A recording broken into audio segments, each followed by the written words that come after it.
Galatians chapter 2, let me show you how it is broken down. I think, yes, should I click that? There we are, okay. And we're going to go one more time. All right, so it's broken up into three main divisions. Paul communicated something, which we'll see tonight for sure.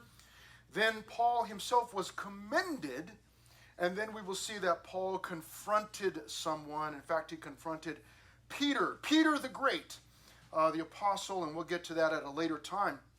But the first section, what Paul is doing really in chapter 1 and 2, he is telling how he came to this place where he is preaching the gospel message, how he got a job working for God. That's really what he's doing.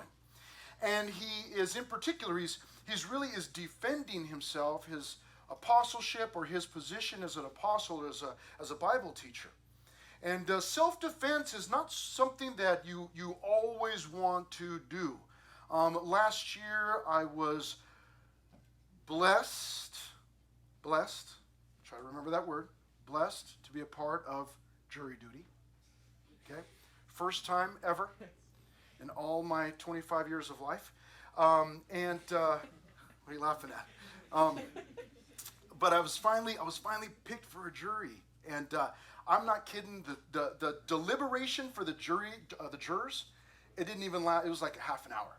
It was like we all went in there like, oh, the guy's guilty. And but the problem was for the guy was that he was defending himself, and the other gentleman that was involved in the case had a lawyer, and it was like no match. You know, he just totally blew him out of the water, and so. You don't always want to defend yourself, but Paul here is in fact doing that. He's defending himself. He wants the Galatians to know that he's the real deal, that he was called by God to do what he's doing. The problem is that some false teachers came into Galatia and were stirring things up and telling the Galatians, hey, don't listen to Paul. The guy's a phony baloney. He doesn't know what he's talking about. And Paul, what he's doing here in chapter 2, he is actually telling us, he pays a visit to this Jerusalem council. Now, just some of you are Bible students and like you want to know like what is going on, okay? There is a possibility that what he describes here is found in Acts chapter 15. Some people think it's the same meeting. Some people have an argument and say, no, it's not the same meeting. So whether it is or isn't, really is not that big of a deal to you and I tonight. What happens at this meeting that Paul had with these leaders in Jerusalem, that's what's important. And so let's find out what he said here. We find out that he communicated, first 5 verses, what was it that he communicated? What's such a big deal? Well, verse 1 says, then after 14 years. The word then indicates to us that there's no break in between chapter 1 and chapter 2. It really is, he's just writing a letter. There's no chapter breaks for him. And what he's telling us is, then after 14 years, I went up again to Jerusalem with Barnabas, and I also took Titus with me. So 2 traveling ministry companions, Barnabas and Titus. And I mean, these 3 guys were tight, you know, and you hear Paul in his letters, the other letters that he writes. We just got out of Corinthians, right? And he mentioned Titus throughout 1st and 2nd Corinthians. Barnabas, everybody knows, he's a good guy, son of encouragement. That's what his name was, son of encouragement. And so he's a good guy, great traveling partners. But here's the deal. There's the point that Paul is trying to make here in verse 1. In 14 years, he's only been to Jerusalem twice. Okay? He's only been to Jerusalem twice. You go, big deal. I've never been there. Neither have I. I've never been to Jerusalem. So he's making a point of saying 14 years. Here's why. Let me tell you why he's saying that. In case you're just jumping in and you don't really know what's going on with this book of Galatians. Paul is trying to explain to the Galatians that he was called by God to teach the Bible. You say, okay. Well, he wants them to understand he did not get his message or his calling from the leaders in Jerusalem. He didn't go there and spend 10 years with them and find out all of their, info and they sent him out. That never happened. His main point is he was called by God, not by the leaders in Jerusalem. Nothing wrong with the leaders in Jerusalem. And it would have been okay for them to send Paul out or send people out to go preach. But Paul's trying to tell the Galatians, listen, that's not how it happened for me. I was called by God. And we talked about that or looked at that in Galatians chapter 1. And so here he says, he reminds them again, after 14 years, I went again to Jerusalem with Barnabas and also took Titus with me. Now, Barnabas is a Jew. Paul's a Jew. Barnabas is a Jew. Titus is not a Jew. He's a Gentile. Paul will say he's a Greek in just a little bit. In verse 2, he says, and I went up by revelation. Now, what does that mean, revelation? Revelation means revealing. That would indicate to us that, Paul says, I went up by revelation. That would seem to indicate to us that it was God somehow, supernaturally, that led Paul to Jerusalem. That something was revealed to him. A lot of people think it was a prophet named Agabus. You can go back and find that in the book of Acts, Agabus, that maybe it was through him that's why Paul went. We don't really know what exactly Paul's talking about there in verse 2. We just understand that it was by revelation. In other words, nobody called him there.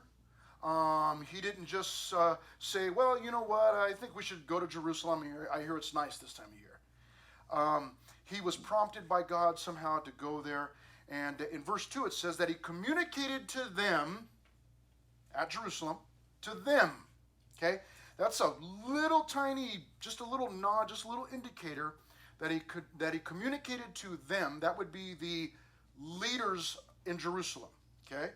He communicated to them. What did he communicate to them? He communicated to them that gospel which I preach. What I called it was, he declared his message.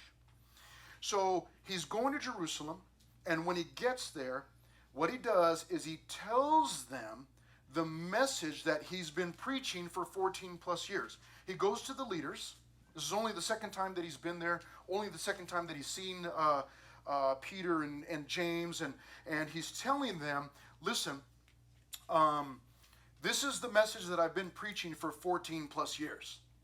He's telling the leaders this, okay? So he says to them, verse 2, that the gospel which I preach among the Gentiles. Now, in case you do not know what a Gentile is, it's someone who's not a Jew. There are Jews and there are Gentiles, okay? There are people who like pineapple on their pizza and people who are ungodly. So there's like Jews, the Gentiles, pineapple pizza, all the rest, There's all different types of people, but in the Jewish mind, there is the Jew and there is the Gentile, okay? And so he says, this is the message that I've been preaching to the Gentiles.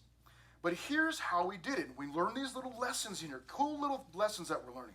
He says that when he went to Jerusalem, verse 2, communicated to them the gospel which I preach among the Gentiles, but privately to those who were of reputation, lest by any means I might run or had run in vain. We go, wait a minute, what? He went to Jerusalem to run? I don't understand. What is he doing? That phrase, to run, I might run or had run in vain, that's a phrase Paul would oftentimes borrow imagery from the Olympic Games, the Greek Games, or the Isthmus Games, the Corinthian Games. It seems to us that Paul had some interest in athletics because he actually used that image of athletics and running every so often. And he uses it again here. What he's saying is, he pictures himself like somebody that's in a race competing and running, with all that he's got. And he says, listen, I didn't want to, he's using this to describe this conversation that he had with the leaders. And he says he did it privately so that by any means I might run or had run in vain. In other words, what he's saying is I talked to the leaders privately because if there was some kind of disagreement and blow up about this topic, I didn't want it to be public and then for it to ruin everything that we've been working for, to ruin the ministry, to ruin, the reputation that we have or the reputation of God. And so he says, I didn't want to be disqualified, so I did it privately. Now, I said that there are all these cool little lessons in here, and this. I like that Paul went privately to the leaders. That's a good thing to do. You have an issue, maybe it's not even a bad issue. Might not even be a bad issue. Paul didn't have he didn't have a problem with the leaders. But he knew that this was kind of a hot topic, and so he went to the leaders and he did it privately and talked to them privately. He didn't want to just call the entire church or call the entire city and, everybody come on over and, let's just hash this thing out together and we'll just get everybody's opinions. Can you imagine? Yes, 100 people, their opinion, you're just going to get 100 different opinions. This was not one of those times for that. He wasn't putting up a poll on his story like, hey, what do you think that I should do about this? It was a private matter between him and the leaders. That's a good way to handle things. That's a good way to start handling things. If you have an issue, even with like a teacher or something like that, it's always good to go privately and, hey, here's what I'm thinking, and you talk it out, do your best to talk it out. So Paul is saying that he went and declared his message to those leaders, but he did it privately, just in case there was any disagreements or any kind of if it started to get heated, it wouldn't blow up and everybody is all in their business and all of that. Okay, so I like this. Being right does not give me the right to be rude. Being right does not give me the right to be rude. So Paul is going in to talk to the Jerusalem leaders. He knows that he's right. I'll just kind of jump ahead a little bit and tell you that the Jerusalem leaders knew that he was right. So there's not really a problem there. But Paul also wasn't going in there with his chest puffed out and like, hey, everybody, let me declare to you exactly, what I've been saying or what I've been doing. He wasn't trying to make a spectacle of himself. He just did it privately, talked to the leaders privately, and hey, here's what I've been doing, okay? Now, in verses 3 through 5, we find out that while he's there, he had to defend his message. So he declared his message to the leaders. Now, we'll find out in the next section what the leaders thought about his message and thought about him. But you'll see here that before that could even happen, verses 3 through 5, he had to defend his message. Yet, verse 3, this is going to get kind of strange, and so I'll explain to you. I'll tell you what's going on. All of a sudden he says, yet not even Titus. Remember, Paul's there, he's a Jew. Barnabas is there, he's a Jew. Titus is not a Jew. Yet not even Titus, who was with me, being a Greek, was compelled to be circumcised. Now, how in the world did we get to circumcision? Now, if you do not know what circumcision is, I will explain it this way. It is a minor surgery that can only be performed on males. Okay? That's as far as I'm going. If you don't get it, God bless your soul. Okay? It can only be performed on males.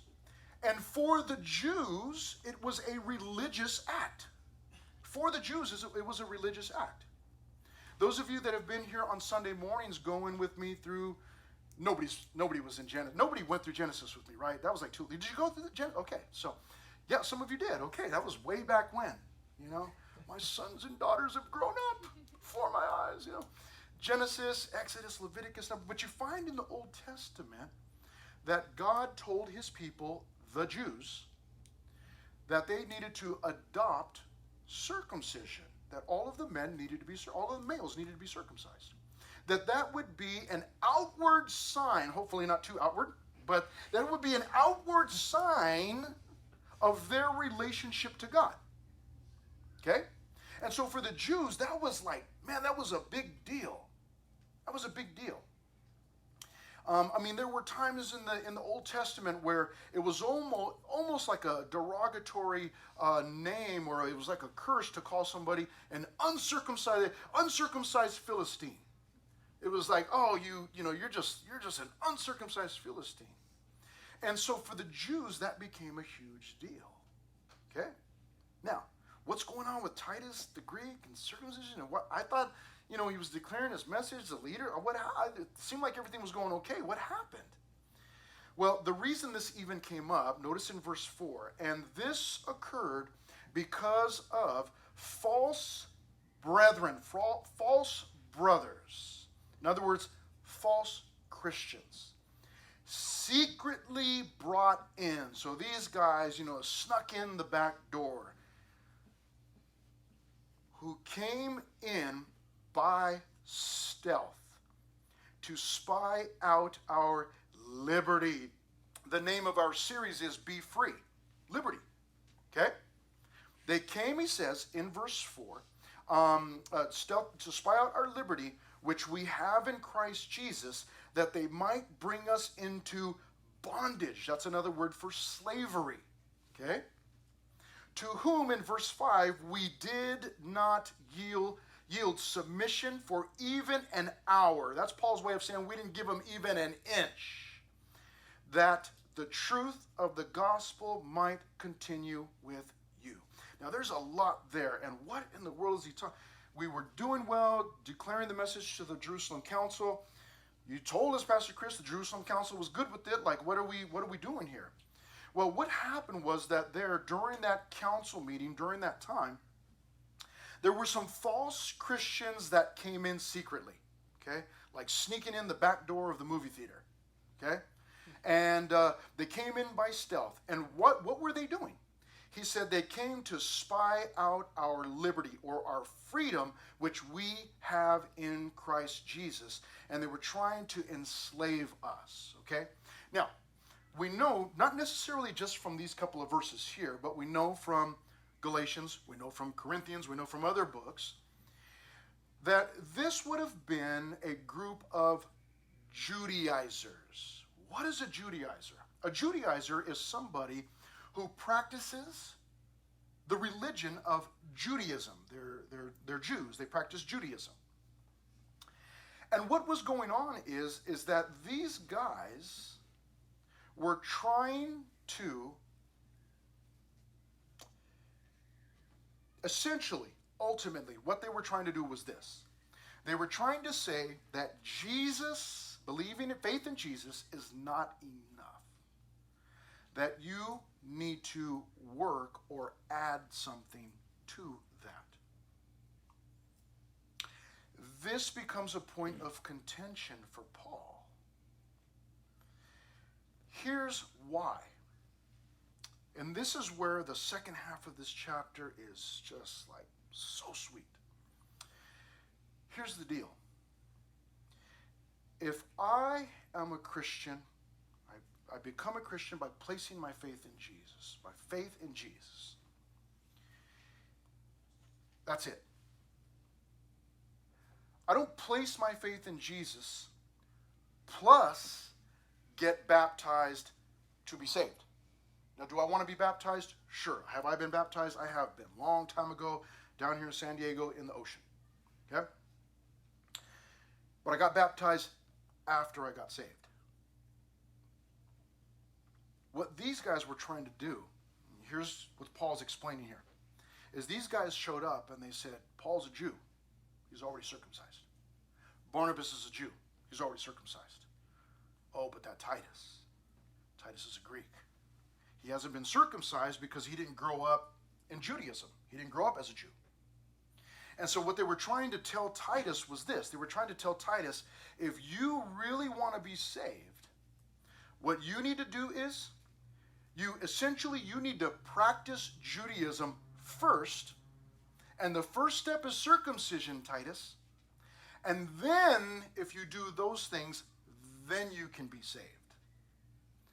And Paul is saying, no way. When Paul says in verse 5, to whom we did not yield submission even for an hour, Paul is essentially explaining that, hey, we planted our feet in the ground on this topic. We contended. And there was no way we were going to budge. There was no way that Titus was going to be circumcised because Titus didn't need to be circumcised in order to be saved. Salvation through Christ is a free gift. It's not something we work for. It's not something we earn. It's not something we merit. It's not something that we jump through the hoops to do it. We don't do that. We don't have to pray a certain amount of prayers on my beaded necklace to be saved. I don't have to write a certain or light a certain number of candles. I don't have to pay a certain amount of money. I don't have to go on some trip to Mecca to go and get my salvation somewhere. That if I just follow these steps or do these 10 things, then I can get saved. It's not 10. It's not 5. It's not even 1. The way that I get saved is by believing in Jesus. I place my trust in Jesus. Period. That's it. And these guys were trying to say, Jesus is good, but it's not enough. Here's the deal.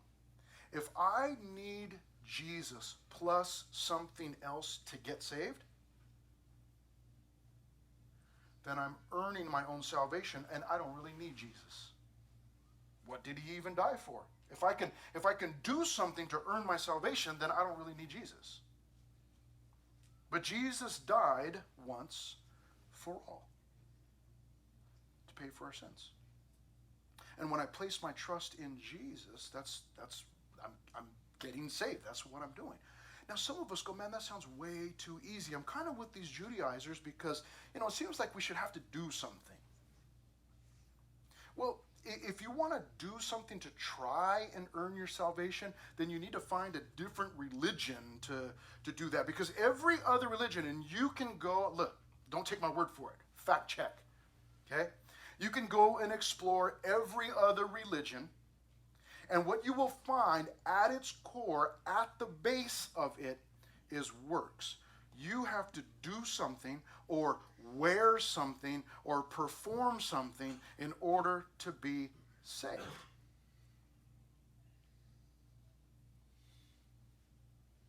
And Paul says no. He's already declared his message that salvation is free. It's a free gift. You activate that by faith. You receive that by faith. I place my faith in Jesus and I get saved. Faith is not a work. It's just me putting my belief, my trust in Jesus.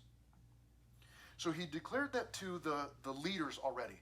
Now, I told you already, what we're going to find out in the next section, beginning at verse 6, is that he's commended. The leaders went, no, that's right, Paul. That's the right message. It's what he wrote to the Ephesians. By grace, through faith, and that not of yourselves. It is a gift of God, not of works, so that no person can boast. It's a free gift. And the leaders went, no, that's correct. But these Judaizers are trying to sneak in and trying to enslave people again. And I've told you over the last couple of weeks as we were going through chapter 1, not much has changed. Not much has changed. There are still individuals within the, so-called Christian umbrella, religious, whatever you want to call it, who will try to snag you and get you to do what these Judaizers are doing. They will tell you, I've mentioned a couple of these already, but these are modern day. These have happened to me. You go to church? Yeah, I go to church. What day you go on? I go on Sundays and Wednesdays. Oh, you don't worship on Saturday? I worship on Saturday. I just don't go to church on Saturday. I'm usually cutting my lawn or whatever I'm doing on Saturdays. Well, Saturday's the Sabbath. I don't know how many of you have ever heard that. Saturday's the Sabbath. And if you don't worship on the Sabbath, then you're not really saved. You're not really a Christian. That's fine. Show me where that's at in the Bible. They'll take you to the Old Testament. And they'll show you, look right here. God told his people. He told who? His people. Yes, he told his people, the Jews. Go ahead. I'm not a Jew, but go ahead. When we get to the New Testament, what we find is that the Christian church was meeting on Sunday and Monday and Tuesday and Wednesday and Thursday and Friday and Saturday. We just read it today, Acts chapter 2. Day by day, meeting in the temple. End of chapter 2, Acts chapter 2. Day by day, meeting in the temple, breaking bread together, meeting in each other's houses, eating, praying, studying the word. They met every single day. So I guess if we really wanted to be super Christian, we'd probably go to church every day, not just Saturday. But as you get, this is pretty fascinating. The 10 Commandments, everybody's somewhat familiar with those. The Ten Commandments, I don't know if you knew this or not, but the Ten Commandments are actually, they were first given in the Old Testament, but they actually are repeated in the New Testament. There's only one that's not repeated as a commandment in the New Testament. Anybody want to take a wild guess as to which one it is? Remember the Sabbath. That's the only one that's not repeated in the New Testament for New Testament Christians. That's you and I. And yet that's the one that people today will still go to, like, oh, you don't worship on the Sabbath? Yeah, I do. Just while I'm pushing my lawnmower. Or doing whatever I'm doing. But here's what they're trying to do. They're trying to put you in bondage. They're trying to lock you up. And then what they're trying to tell you is, no, Jesus is good. But you also have to worship on this specific day. How does that work? Like, am I saved or am I not saved? Am I saved as long as I go to church on the Sabbath? Every Sabbath for the rest of my life, and then I might be saved? Or what are you telling me? What the Bible teaches and what Paul was teaching was that we place our faith in Jesus and we get saved. Not, you might be saved. This is a good start. This is the start of your salvation. Just make sure you're in church on these specific days. He didn't say that. It's not what the Bible teaches. The Bible teaches by grace through faith. It's a gift of God, not something that I can earn. And so Paul found himself at this council having to defend his message.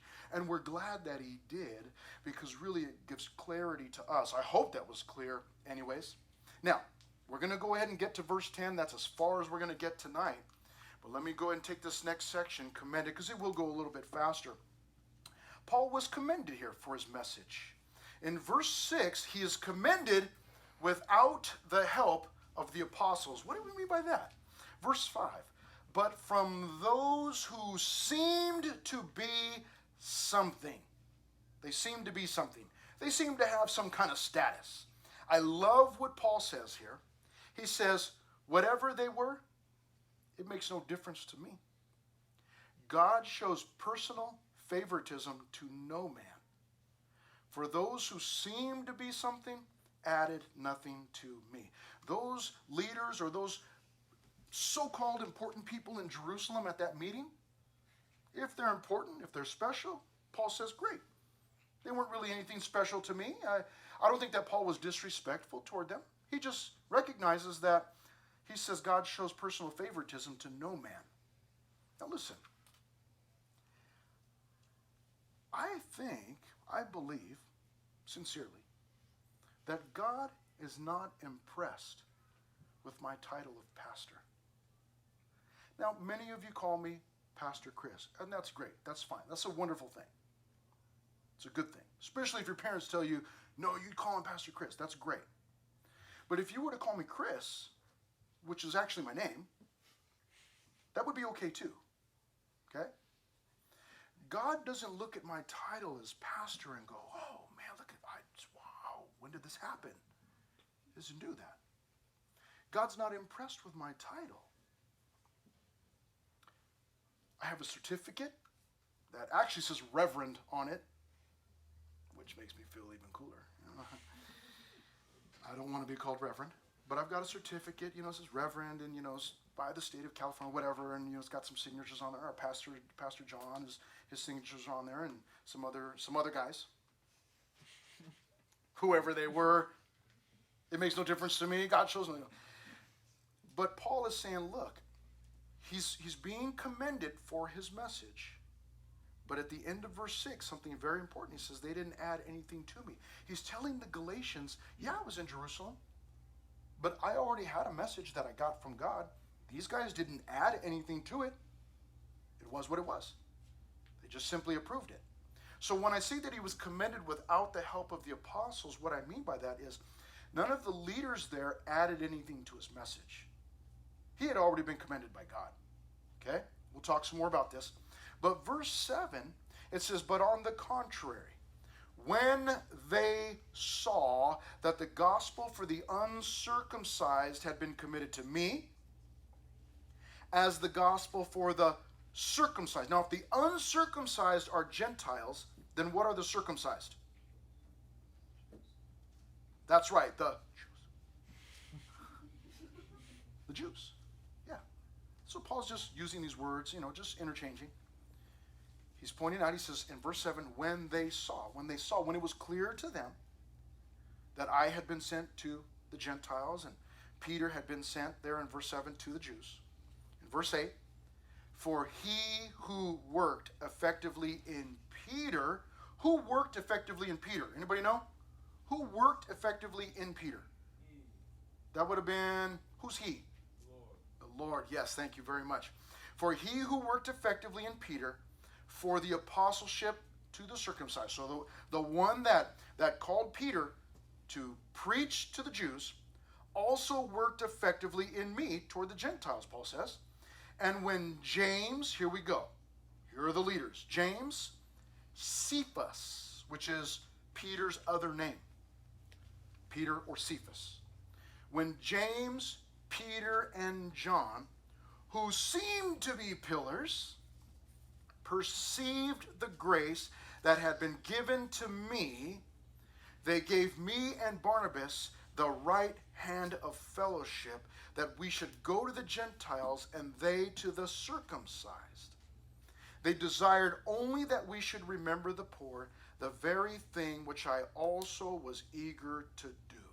So here's what happened. We get the second half of that declaring his message.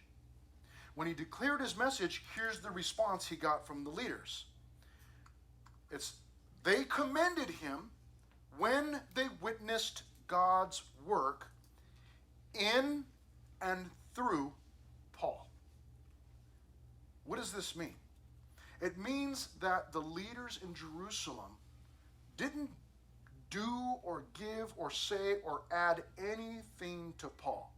They heard his message and they nodded and said, yeah, that's the same thing we preach.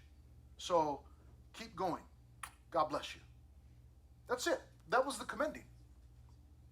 The way that this works is they simply acknowledged what they saw God doing already. Now, this might surprise some of you.